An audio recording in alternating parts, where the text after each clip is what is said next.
get ready because this is your time to shine. It is sending it to you, big guy. All right, we have our weekly team rankings after Coda Week 3 and some changes once again, starting with our Basement 5. This week we have Rick Ware Racing at number 15, down 2 spots from last week's 13. Haas Factory moves up 1 to 14. RCR moves up 1 to 13. Wood Brothers falls down 1 spot into number 12. And then Legacy Motor Club falls back into the Basement 5 this week, moving down from number 10. They are now number 11. Any thoughts, concerns, starting with you, Chris, because I'm going to hand the baton to you very last for the top 5. So yeah, you're going to get the Basement 5 here. Let's do 15 through 11. Rick Ware back to the basement like we knew it was going to happen. The early season shine is worn off, and they're once again fighting just to not be the automatic last pick. Lastcar.com, of course, go check those out. Haas, small step forward. The rebrand finally shows a heartbeat, but they're still deep in prove it territory. Number 13, RCR, up a tick, but still underperforming. There's too much expectation around the brand for the 13th to feel acceptable long term. Number 12, Wood Brothers, drifting backwards, and it's breaking my heart, man. I love Josh Berry. The history is still louder than the results, and they need a statement run to stop the slide. And at number 11, Legacy Motor Club, stuck in the mushy middle.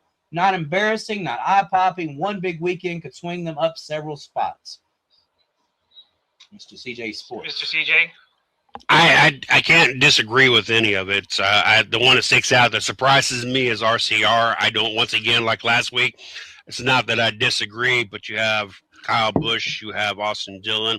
There's no reason why you should be at the back end of this, the Basement 5 of any power ranking as a company. But I absolutely agree with everything here.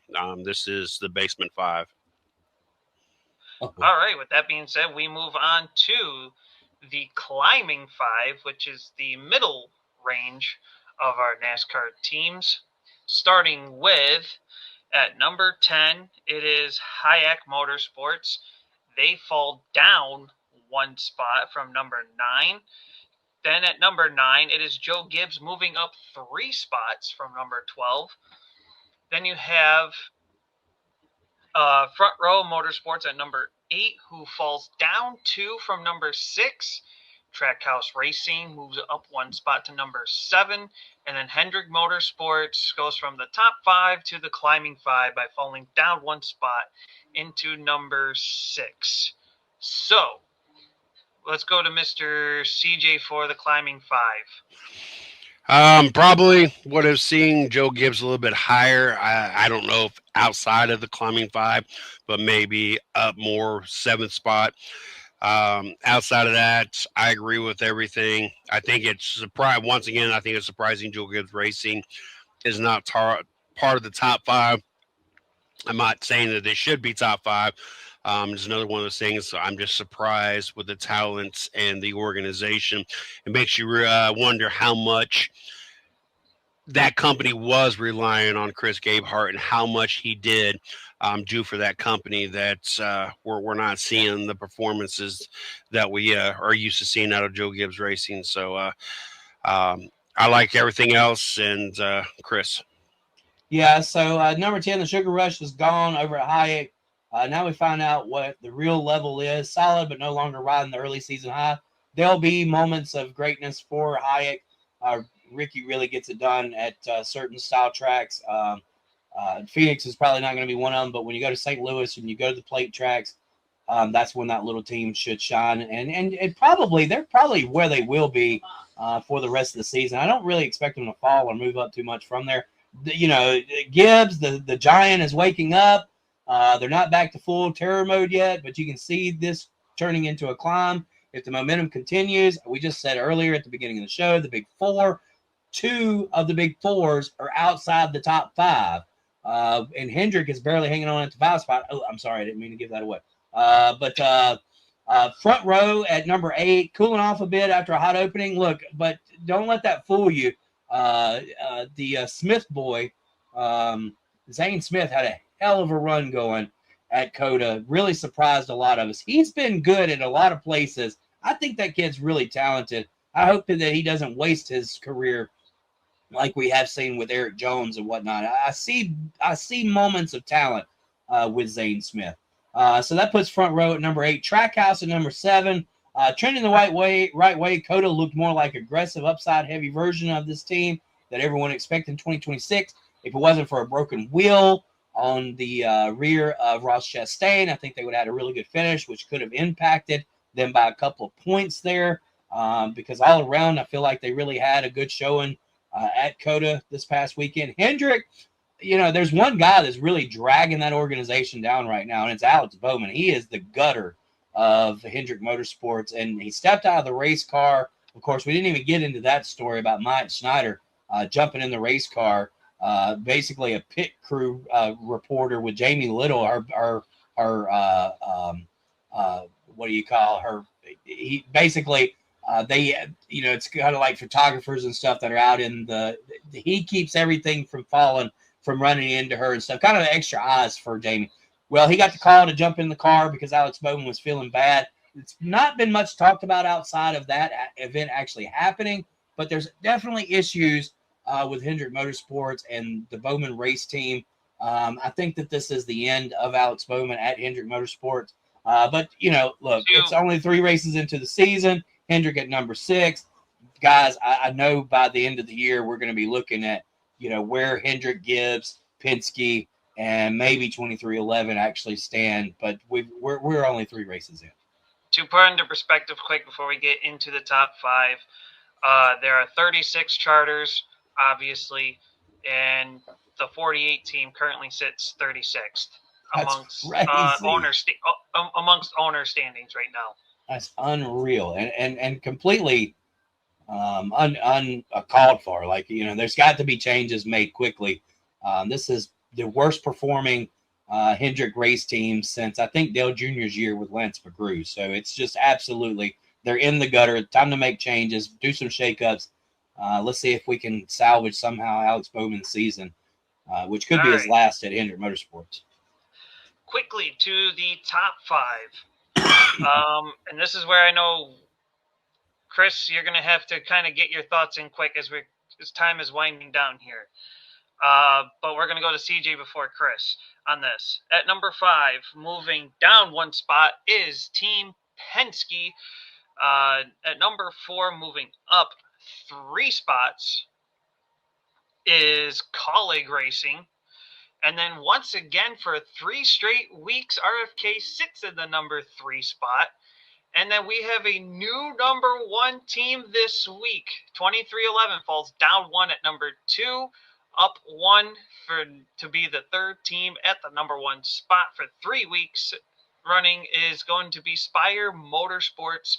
And my reasoning, as I said earlier, all 3 of Spire's cars are sitting top 10 in points, 7th, 9th, and 10th. 2311, yes, you are at number 1 and number 2.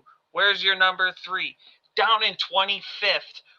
2311, either get rid of 11 Herbs of Spices and tell him to find something else better to do with his racing career, or put an ass whooping into him, because he's sinking your ship, and he's the reason why you are number 2 this week. I don't know about all that. I was going to argue the Team Penske Colleague Racing, but outside of Ryan Blaney, the rest of the team is not up to par, and this is a team ranking, not just a driving ranking. So I'm gonna for this week allow the Colleague Racing to be above Team Penske.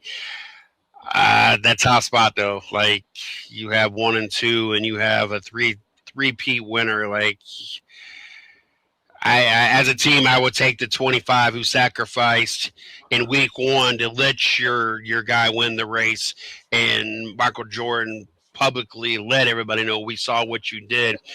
I'm not making excuses for week 2 and week 3 performances, but I'm not going to hold the whole team down for one guy who sacrificed a potential win himself to be a teammate and not allow you have 1-2 in the points and 3 wins, 3 out of 3 like that. That should be automatic number one, no matter what. I don't know, unless you're in Bowman's place and you're the last place driver, and I can see that being an argument, but I'm not big on that. Chris, go ahead and get in there before we run out of time. Well, I see Damian Bean said 11 herbs and spices, quote of the show. LOL. He must not know my nicknames for drivers. Well, that's true, but the quote of the week, of course, and any of you that follow dirt track racing, and I'm probably going to get in trouble for saying this, was Kyle Bronson. We don't have a quote of the week. Maybe we should start that. But Kyle Bronson said that they could be giving out a bag of vaginas and he would somehow get hit with a wiener with one of his quotes last week. So maybe some of y'all didn't find that very funny. Penske, slight dip, not a disaster. They're firmly in the we expect wins group right now. They're just a tick off the absolute hottest teams. Colleague, I'm with you. I'm kind of iffy about Colleague. You know, the stars aligned right, but you're talking about Ty Dillon being a teammate there. AJ is really good at certain racetracks. Colleague doesn't have the support anymore from Chevrolet. I feel like Colleague's going to drop like an anchor as we go more into the mid-season here. So just enjoy that, Colleague. That's probably the best you'll be all year long. It's warranted. It's deserved. You have the right to be there right now. And they've gone from spoiler to someone you absolutely have to pencil in the top 10 conversation for right now. We'll see how that continues. RFK. Well, for the last 2 years, RFK started out the season horrible. And we finally got a good start. Of course, Ryan Preece was part of the momentum last year until he got popped, I believe, at Talladega and got fined and dropped down in the points after that. But this year, I think it's been Chris Buescher and Brad Keselowski kind of holding the show over at RFK. We'll call them the quiet hammer. They just keep showing up near the front, being the injury that Brad Keselowski has endured over the offseason, being able to get in that car and just click off finishes. I think that shows the resilience of not only Brad Keselowski, but also the old era RFK standard. Of course, I mean Roush back in the day. Let's go to 2311. I'm not, I know when you have Bubba Wallace and Riley Herbst as your teammates, 11 herbs and spices is definitely going to have you want some Popeye's chicken. But Riley Herbst KFC, sir. KFC. Okay, KFC. Sorry, I'm in the South. We like Popeye's chicken around here. It reigns above all. But Bubba Wallace, like I said, he's kind of had a sour attitude for finishing.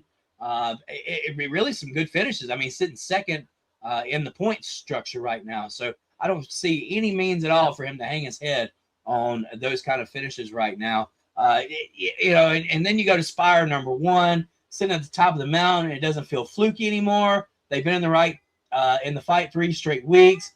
This is what a breakout looks like, but I just don't see it lasting. And it's because we have drivers, Michael McDowell, Daniel Suarez, and the other driver is Carson Hocevar. Now, Carson Hocevar, he's the standout, right? He's the guy that seems to be making it happen. But I don't have time to argue like I wanted to, Taz Taylor. It looks like we're out of time.